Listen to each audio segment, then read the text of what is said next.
Hello everyone, this is Jim Nix from nomadicpursuits.com, and in this video we'll be talking about landscape HDR images done in black and white. Now when you think of HDR, most people generally think of color because the saturation levels are a bit of a byproduct sometimes of the HDR process where you can really amp things up and create potentially some over-the-top colors. However, HDR is really about the dynamic range of the light. It's more about light than it is color. And black and whites is also about light. And so it's a wonderful way to express a different view on a scene by creating an HDR image but converting it to black and white. So let's go ahead and get started and walk through that now. Now the first step I usually take is just to go into the color filter and just take the saturation all the way to 0. That's the first thing I do simply because I want to get it in black and white, because all my other changes are going to have an impact on how things look. And I'll show you what I mean by that later. Now, next I'll go into the HDR basic panel, and I'm going to make some basic adjustments here simply based on how this photo looks. And so I want to bring up the contrast, I want to take down the exposure a little bit, and maybe increase HDR enhance just to bring up some of the textures and details. I'm going to take Smart Tone, increase that a bit as well, because when I added contrast, it basically created a lot of shadow. So I want to increase Smart Tone in order to sort of offset some of that shadow.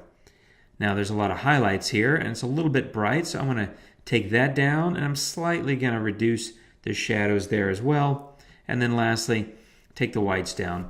So let me show you what we've done to the image in this panel. We've gone from there to there. I think it looks a bit more impactful and certainly a bit more contrast. I think it's a better looking image. So let's keep going.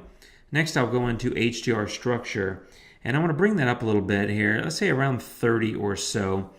And that really punches up the detail quite a bit. And that's one of the things about doing things in black and white with HDR photos, is that you can create a bit more structure and detail in the photo. And even if it creates some grain or some noise in the sky, for whatever reason, that's generally more acceptable in a black and white. People tend to be more okay with grain in a black and white, it seems, than they are in a color image. And so I worry less about any kind of perceived noise in the image using the HDR structure slider if it's black and white. So just some personal opinions there, but I think it's something to think about. Image radiance generally adds a bit of a romantic glow, and I want to add that and then bring up the shadows just a little bit, because again, I don't want to create too shadowy of an image, but I do want to add a little bit of that image radiance look. There it is before, and there it is after. It helps accentuate some of the clouds here on these here in this canyon.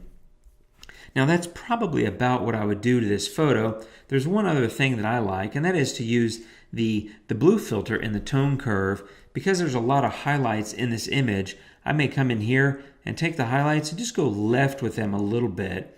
And what this does, it creates a little bit more of a silver, slightly blue sort of tint to the image. Let me show you the before and after. There's before, which is more traditional black and white, and there's after, where it has a little bit of a silver sort of look and feel to it. That's a personal preference. I like that in a black and white, but just a tip there in case you like to use it. If you don't, of course, you don't have to do so. But as you can see, there's a number of things that you can do, and there's plenty of other filters you could experiment with here to get your look, but primarily it comes down to turning off the color saturation.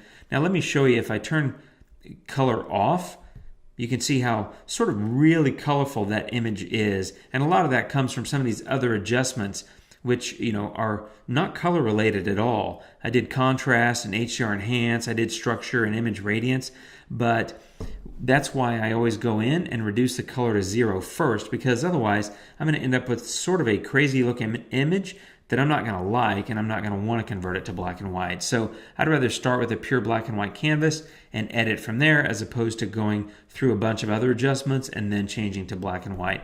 Again, just a personal preference, but it helps me, I think, visualize and come to my final result in a much sort of fluid manner. So there's some thoughts and some techniques on creating black and white landscapes in Aurora HDR 2018. I hope that it helps. Let us know if you have any questions. Thanks again, and we'll see you next time.